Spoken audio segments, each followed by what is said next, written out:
let's talk about the metaverse, because I'm really fascinated by this decision of Facebook to change the name of Facebook to Meta and to the metaverse, which I think people are just gonna they're gonna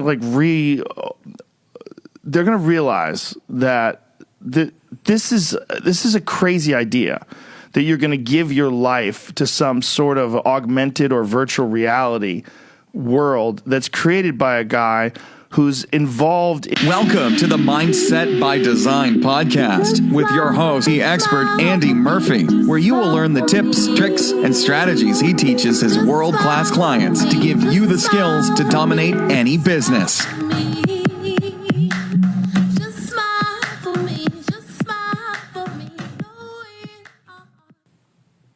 What's going on, Mindset by Design crew, and welcome to episode 330. Hope you're amazing as always. Of course. Today's episode, interesting. The reason why I'm doing it, obviously there's a lot of craziness going on in the world, or craziness meaning changes, right? Development, things outside our realm of knowledge. And I was sitting down at dinner last night. I'm visiting the UK right now. It's, of course, it's cloudy, right? It's cloudy and cold. But hey, you definitely don't visit the UK for the weather. That's for sure. But I was having this conversation and I was explaining, not that I'm an expert, we're launching, obviously, the Genius Trader Club, and so I'm involved in this industry, in this world now. And what was crazy about when we talk about NFTs, which are blowing up right now, right? And you've got all crypto, which everyone thought there was so many skeptics around it, but all the massive institutions are jumping in, all the hedge funds, all the VCs, all of the billionaire investors are all jumping into crypto. You can buy crypto right now, by the way, on PayPal. PayPal are offering that service.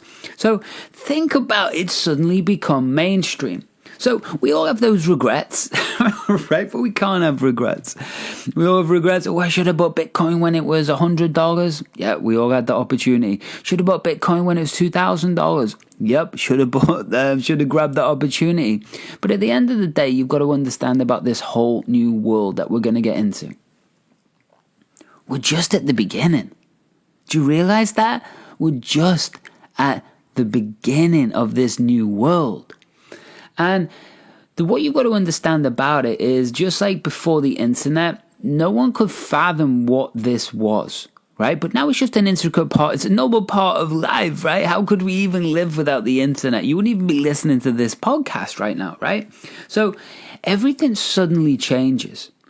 But there is a gradual increase in demand for it, right? Just like the internet. We know before, do you remember? I'm old, man. So do you remember before we had being able to stream correctly? YouTube came out, but it sucked bad.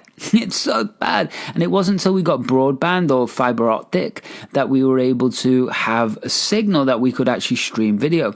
Wild, right? Wild when we've got the most powerful computers on our pockets.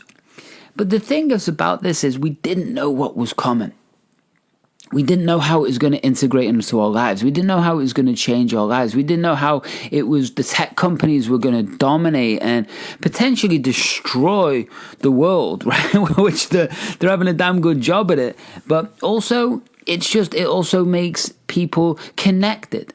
It also makes people develop networks and meet people that they never knew existed in the world. It's a beautiful thing. Whether you use it for good or bad, it's the same with everything in life, right? You can use a hammer to hurt people, you use a hammer to build someone a house. So really what we're here to discuss is one thing: the next world. Now, I personally believe in discussion last night. I really believe we need to play in both worlds. And I understand, this is my definition before we go into it, right? The metaverse is not Facebook. Facebook are in the metaverse, right? Facebook isn't the metaverse. Facebook is in the metaverse. So what the heck is the metaverse? Basically, augmented and virtual reality. That's really what it is. So what's going to happen, and they already know what's going to happen because Facebook aren't silly. They're putting their eggs in this basket that everybody's going to be moving to augmented reality, meaning that you're going to have contact lenses in, you're going to have glasses, and the world around you is actually going to look different. So you're going to be able to sit with your friends like we were last night in a restaurant, and guess what? You'll put your glasses on, or you'll be your contacts, and you'll literally go, right, Joe, let's sync up. Let's be by the beach. Bing, everyone syncs up, and you're sitting in a bar, but poof, suddenly everything around you is the beach. Think about how amazing that would be. It means we can travel. It means that for people with injuries or disabilities or Parkinson's disease, they can have their life back. They can travel. You can get on planes. You can visit people. You can see amazing concerts, right? We could do this podcast right now and all you could be sitting there and we could all be talking, but we'd be in a stadium. This is what's happening right now. So when people really, really understand this, it's beautiful because we're just at the start. Someone said to me a few months ago, an investor guy, puts thousands and thousands of dollars into very specific stocks, like Tesla, like Apple, like these big companies. And I was like, isn't it too late? Isn't it too late to miss you? We've missed the boom. I should have invested before, right? And he said to me, Andy, do you think those companies are going to be around in 20, 30 years? I'm like, yeah. He's like, well, we're just at the beginning then, aren't we? So you can invest. Ba-ba. That's what's happening here. So NFTs, I'm sure you know, and I'm sure there's way better experts listening out there, but NFTs are basically the items that are going to be in this new virtual world that you can purchase right now. Do you understand that? So Nike have just jumped in and we're going to make Jordans and all of these other trainers, these sneakers, and we're going to put them into the digital world. Art, music, it's all going to be owned by the creator that you can set. You know what? For you to use this image, I'm going to charge you this amount of money. And then guess what people are going to do? So every time you get clicked, that image gets clicked on, or your image, or your Nike sneaker trainer, then guess what? You get paid. So people are able to own the rights of their art, their music, their IP, their content. And when you can do that, damn, that's powerful, man. That's a huge thing. And what does that mean? Well, it means a lot of things. It means you take your power back, right? Because when we're using the blockchain just means that we're able to keep everything legit. Yeah, legal, on point. You're not dealing with shady brokers on the side or banks, right? You're not dealing with these things anymore. What you're going to be dealing with is peer-to-peer transactions. So on the blockchain, it's like a 3-set ledger. So the transaction comes from here, it clicks to here, it clicks to there, and everyone can see that transaction. So it all becomes very, very simple. The banks aren't going to take your money. Why? Because you are the bank, right? So crypto, NFTs, the Metaverse, it's all in this new world. So you're either going to play in this world or you're not. But if you don't play in this world, you're going to end up like Blockbusters, I should say. Blockbusters had the chance to do one thing. They had the chance to digitize. They were the most famous movie platform in the world where you could go and rent videos, right? And it was a huge thing. I loved it. It was cool. You go and choose your videos, right? And yeah, I'm old, but it was cool. But Blockbuster had the biggest database of clients in the world for movies, for people who like movies. But they kept with the old model. Then what happened? Netflix. Netflix came along and went, we're going to give you access to these movies on DVD and you can keep them as long as you want at home. And when you're finished with them, you put them in an envelope and you send them back to us. That's it. So suddenly you didn't have to go anywhere to watch these movies. people like that, right? You didn't have to go to the store. You didn't have to deal with all that. No, you could just pick what you wanted. It'd appear at your door. Then guess what? Yes, they digitized and they moved into the subscription-based model online. I don't know if it worked or not. Yeah, it worked, right? It definitely worked. Netflix now. And that's what I wanted to show you through this, right? Understanding that this game is only just at the beginning. So we have to have feet in both worlds. I really believe you need brick and mortars down here, and I don't necessarily mean that in real estate, but you need a physical thing. But understand there's going to be trillionaires in the next virtual world. There's going to be trillionaires. People are already billionaires. Like 30 new billionaires appeared in the last 18 months from crypto. Think about that. 30 new billionaires in this world because they built digital currency and they brought it into this world. So if you understand both worlds are going to be playing, we've got to own responsibility of our own income and dreams and life in both worlds. Another way to look at it is like Ready Player One. Have you seen that? Ready Player One by Steven Spielberg. It's mind-blowing. It's mind-blowing because you see it just going to happen. People are just waking up and they could be in a trailer park, their little tiny bedroom apartment, but then suddenly they get to a few things, right? They get to put a suit on in Ready Player One, which is going to happen, but they get to step into a virtual world where they can be whoever they want to be. Literally be whoever you want to be in that world, and it can happen fast. But the thing is, you can also be whoever you want to be in this world. Does that make sense? The only difference is you can't change your physical body. You can make it fatter, you can make it thinner, you can make it more muscly, you can make it less muscly, but you can't be 8-foot tall demigod that can fly, right? You can't do those things, but you can in the next world. And when you connect it with what's happened in China, not talking about politics, not talking about anything, just what's happened in China.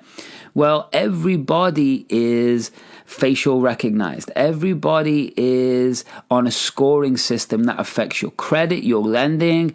It's basically a Yelp score that you get for living life as a good person or a perceived good person or following the rules, right? So all of this is connected to, it's just all connected. So when you start to look at this a different perspective, damn, it's exciting. You know what I mean? You want to be a part of this. You want to get involved. And damn, that's why I wanted to share this episode today. It's a Joe Rogan clip, which I obviously like to boast sometimes. And yeah, it's an interesting chat, and I really want to share it because it's a hot topic. It's obviously talking about Facebook moving into the metaverse and calling themselves Meta. So yeah, we'll have a chat about that, and I know you're gonna love it. And speaking of loving it, make sure that you're connecting. It's never been the best time than now. Why? Because by the end of the month, we should have the Genius Trader all launched. By the end of the month, we should be pretty ready to go with the with Ryan Alford and Radcast podcast. We should be launching the Radical Formula, which is a badass live mastermind that you can be a part of to scale your business from 6 to 7 figures. He's worked with the NFL, Verizon, everybody else, and obviously I do what I do. So together we are the ultimate team to scale your business, and we want to help you do things live through a mastermind each week. So if that sounds good, keep a check out for those things. And before that, make sure you're heading over to andymurphy.online. Website's changing as we speak, so you can click on a few different links and you can get your Firemind morning audio, and that's going to switch your brain on like you didn't know was possible. What else? You can go and get your Total Control Blueprint book. Yeah, go and get it. It's just going to show you all the science of the brainwave, state changing, and all these awesome things that I teach. Get those things for free. And make sure you just connect in with me somewhere, somehow. Instagram, LinkedIn, Facebook, whatever it is. Just come and hang out. You know what I mean? Andy Murphy Mindset will get you there. And yeah, go and do that now. Go and do that now. Remember, let's jump into this new world together. And yeah, speaking of jumping in, should we just jump in? Yeah, let's do this. And I'll see you at the end of the show.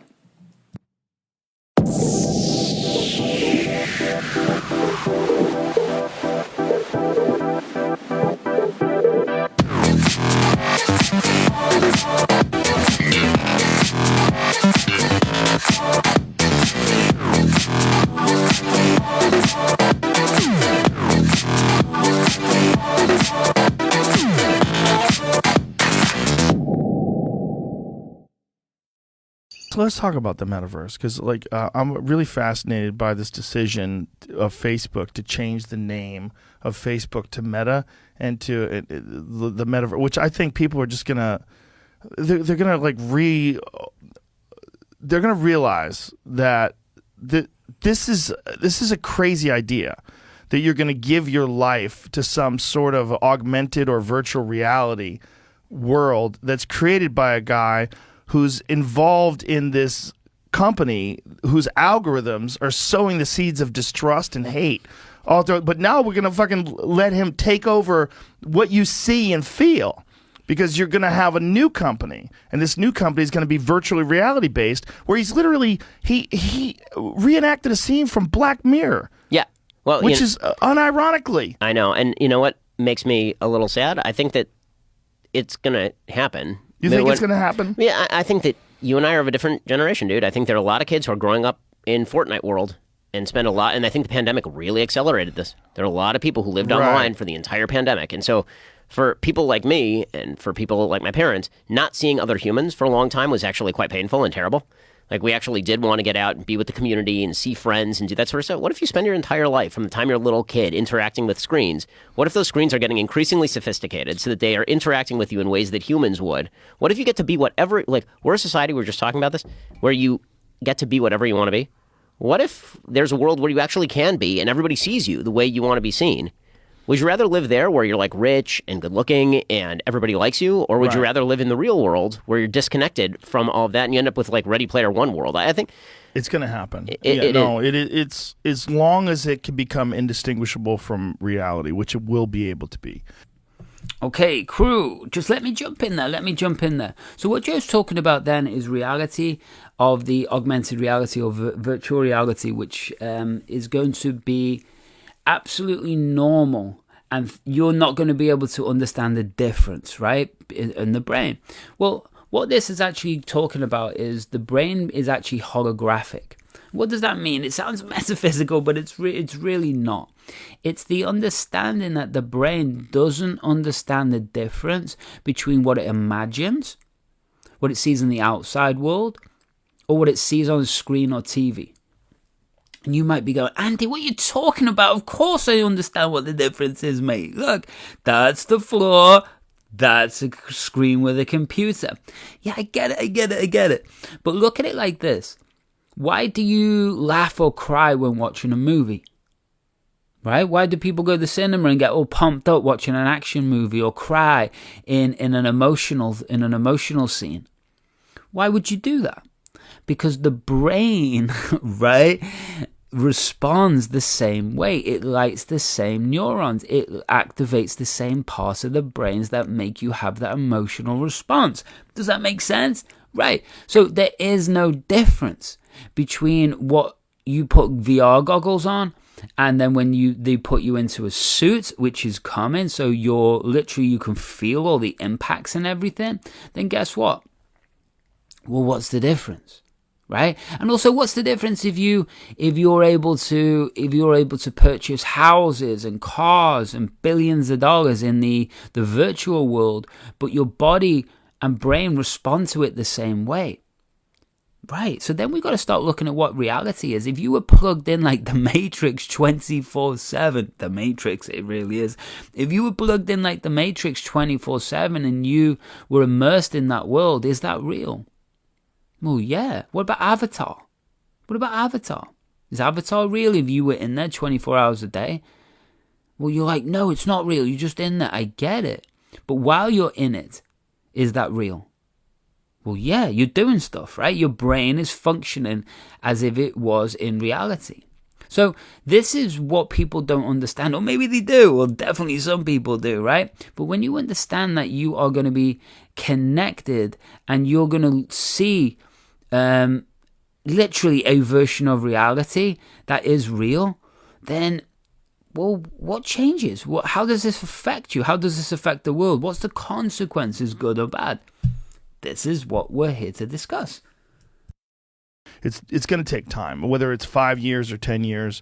If you go back and look at Pong, which was the first game that I ever saw when I was a child, it's ridiculous. It's like a white ball that bounces across, and you have a straight two line. paddles. Yep, that's a paddle, and it's the dumbest game that you could never convince a child to play today. They'd be like, "Get the fuck out of here with that stupid game."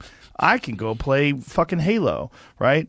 But back then, when I was a child, that was a big deal. If you just go in the future from now, what they have available now with these insane video graphics, yep, the Unreal Engine, and then move yourself 20 years in the future, it's going to be indistinguishable. And the AI is getting better and better in terms of being able to imitate human behavior, in terms of being able to innovate on its own. And haptic feedback suits and all these different things. And all these video games that they have that emulate sports, they're getting so close. When you watch these basketball games, and the UFC has a game, when you watch these the players, the fighters move around, like, God, it's so close. It's not quite there, but they're getting better and better with each iteration, and it's just a matter of time. And what I wonder is if we are innovating ourselves, and when it comes to this stuff, if we're innovating ourselves out of existence as a civilization. But don't you think that's probably where this goes, no matter what? No, I think then the barbarians come to the gate. I think that's what happens. Really? Because the real world still exists. So if you innovate an entire generation of people, and let's just take this on the most baseline demographic level, none of them get married, none of them have babies. In 2 generations, this ain't going to matter. You're going to have a good time in the virtual reality, and then there are going to be no babies to carry this on. And the only people on Earth are going to be religious Jews, religious Catholics, and religious Muslims, and that's it. The vulnerability lies in the power grid, because the power grid is so vulnerable that if someone just detonated the power grid, all this stuff stops, and then you have no life. Your life is you've invested it completely in this augmented world, this virtual world. But this virtual world, all you have to do is pull the plug, and it's out. And it's out for millions of people. It's like the equivalent of dropping a nuclear bomb on a culture. Like, if you really all live inside of a computer system, some sort of VR, it's virtual reality. Yeah, no, that's right. And what I fear is that when you do that to a civilization, it's basically the equivalent of you bring in a wild animal and you put it in a cage for a long time, and now you can't release it back in the wild, right? It's going to get eaten. What happens to you as a civilization? Right? What happens if you've taken an entire generation of people, told them that their entire life exists online, they don't have to interact with other humans, they don't have to interact in human ways with other humans, and then there's like an entire other Earth out there that isn't doing any of this? Brings up an interesting point, doesn't he? It really does. He brings up a fascinating point. So if the power grid goes off, then the virtual reality stops. And then if you haven't built your life in this world, then guess what? You're in a mess, right? You're in a mess. And I think that's what's genuinely going to happen, not with the power grid, but that's highly possible if we're not careful. Because people are going to be living in a tiny little apartment, not having quality of life, unhealthy, but are a rock star in the other world, right? Or a goddess or a god in the other world. And that's going to cause some problems. It also, you see it with the younger generation right now. A lot of them have the inability to communicate correctly through actual physiology, body language, human connection. So they can communicate through text, they can communicate through every other modality, but they can't necessarily, at the highest level, communicate face to face. And that's a strange thing, right? That's a strange thing. Like, for me, I was probably the last generation before the internet, right? Just before the internet arrived, I think I was the last generation. And so it's wild to see before and after that every person right now being born, they will never experience that. They will never know what it's like not to have a cell phone, a mobile phone. They will never understand what it's like to have dial-up, right? They will never understand what it's like to have to go around like 20 people's houses to go and find your mate because somebody's like, oh yeah, he's at the next house. And you spend like 3 hours searching for people. No one understands this radical shift. So no one understands what's next. And what is wild, if it's developing a culture of gaming and developing a culture of this other virtual reality, then we have to make sure that we don't get lost. We have to make sure that we don't find ourselves in a bad situation, or we just don't take care of ourselves and just can't. Ready Player One. Just go watch that. You'll get it. So let's jump back in. Right. By the way, China's not doing this. Right. No. China's banning it. Yeah. China's banning it. China's saying you're not allowed to go online certain days of the week if you're a kid. Right. We're going to ban the kind of stuff that you can see. So in the long run, which civilization is going to be more durable? The one that actually understands the vulnerabilities of human nature, or the one that says we're going to use those vulnerabilities to make you feel subjectively happier? I'm amazed at the level of conditioning. Here's what killed me about the pandemic, honestly. What killed me? The level of conditioning that it took in order to rejigger how people think was so low. It shocked the hell out of me. It really shocked me. I was talking with my business partner, Jeremy Boring, about this, and early on in the pandemic, he was like, people aren't going to stand for this. When they'd shut everything down, it's like 3 months from now, people are going to be losing their minds. They're going to be out on the streets protesting to get rid of the masks, and they're going to be out at ball games again. I was like, that's not right. I think it'll take a year. We're like a year and a half in, and half the country's still like, well, what if this just kind of continues? All right, I guess. The amount of dependency that was bred by people saying, just go back to your house. And people human beings are really adaptable. And this is something that Brett Weinstein and Heather Heying talk about, right? That's our superpower. We're super duper adaptable. Yeah. So we're super adaptable. To our own detriment. Sometimes to our own detriment. So if we change our social circumstances radically in a way that's unhealthy for us, and we are now interacting with technologies that were built to take advantage of our lizard brain, then what happens when there are people who are just not engaging in the same, they're not playing the same game that we are, right? We're essentially drugging ourselves. Robert Nozick is the libertarian philosopher. He talks at one point about what he calls the experience machine. It's the thought experiment. And the experience machine is basically VR. He's writing this in early 1960s. He says, what if there was a machine where you could plug into it, you'd feel the illusion of choice, you'd feel as though your choices had some sort of significance, and it would give you the dopamine hit that you get in regular life. Would you plug into it or would you not? Right. And his theory was you wouldn't plug into it because you still want to feel like your life has real-world consequences. But what if everybody is in that experience machine?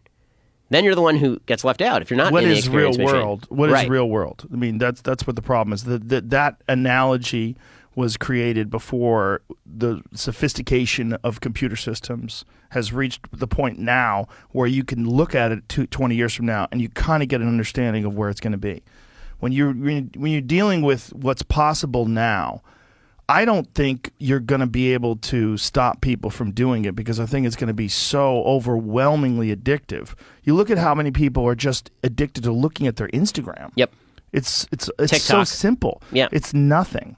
I mean, it's nothing. The dopamine hit you get off of this little phone, it's minimal, but people are completely all in on it. Yep. And I think that I do wonder if there's going to be, and I wonder what you think about this, if there's going to be a bifurcation in the same way there's been a bifurcation about so many issues between the people at the top of sort of the elite spectrum and the rest of the population, where the people at the elite spectrum are making the metaverse, but their kids aren't actually in the metaverse. Right. Steve Jobs didn't let his kid use an iPad. Exactly. I'm on the internet. My kids are 7, 5, and 1. They're not allowed. We don't have the TV on in our house. My kids don't watch TV. He brings up an interesting point, doesn't he? I got brought up on TV. I'm sure a lot of people did, especially in the, I'm 43. People get brought up on TV, but we didn't understand the damage to the brain. We don't understand the desensification. We didn't understand mirror neurons. We didn't understand the brain and the body and the neurochemicals adapt. We didn't understand that, but we do now. So if you're allowing your kids to watch whatever they want, understand it is creating imagery that wasn't there before, good or bad, right? If you allow your kid to become addicted to computer games, then guess what? Nothing wrong with that unless they're extremely talented. If they're extremely talented, then there's a profession there. If there's not and they're just doing it to escape, then there's danger there. So you've got to ask yourself, what are you using TV and the internet for? It's a powerful question, man. What are you using it for? Are you using it to grow? Or are you using it to judge yourself or escape from a situation, from reality. Now, we all do that, but understanding that the tech companies are what? Well, their job is to do one thing. That AI is to keep you engaged. So they know exactly what they're doing, what posts to send you, what reminders to send you, what to show you, all to keep you connected on there to, well, more ad spend, basically. That's all it's to do with. And so, have you ever watched The Social Dilemma? If you've never watched The Social Dilemma, I think it's on Netflix or it's on Amazon, one or the other. I think it's on Netflix, though.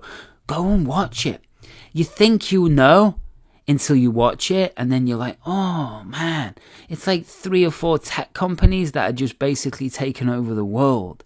And every time you go on it, all you're doing is, it's nonsense. Right? Now, we've got to use it for social media. Now, we don't have to use it, but we can choose to use it for our own brand. And we can build a community, just like you're listening to this, right?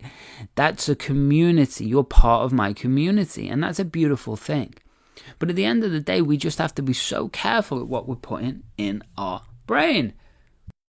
One of the stories, if we're talking about the elite kind of versus everybody else gap, maybe everything that if gets they're created that is concerned about their children. But you see with everything, right? Yeah. I mean, like people promulgating technologies and value systems they don't actually live in. Right. And then everybody who is watching is like, I will do that. Right. And then those people themselves don't do it. So crew, there you go. The end of episode 330. Interesting, right? It's an interesting episode.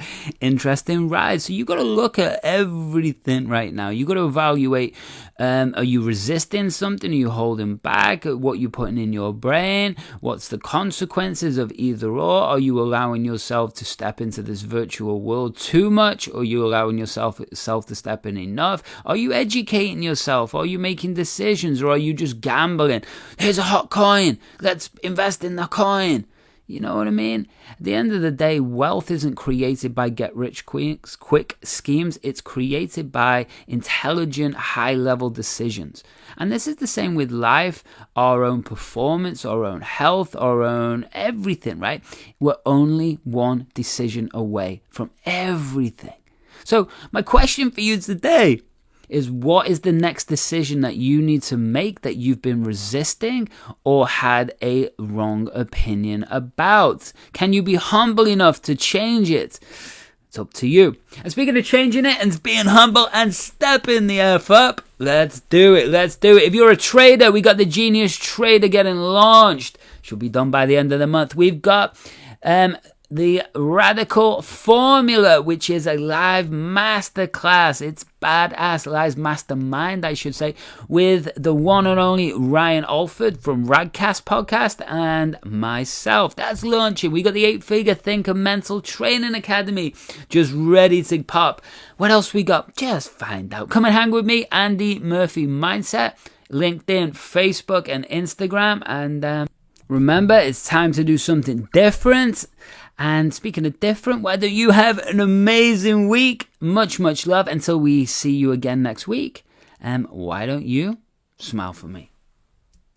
Thanks so much for listening to today's episode of the Mindset by Design podcast with your host and NLP expert, Andy Murphy. We'll catch you next time.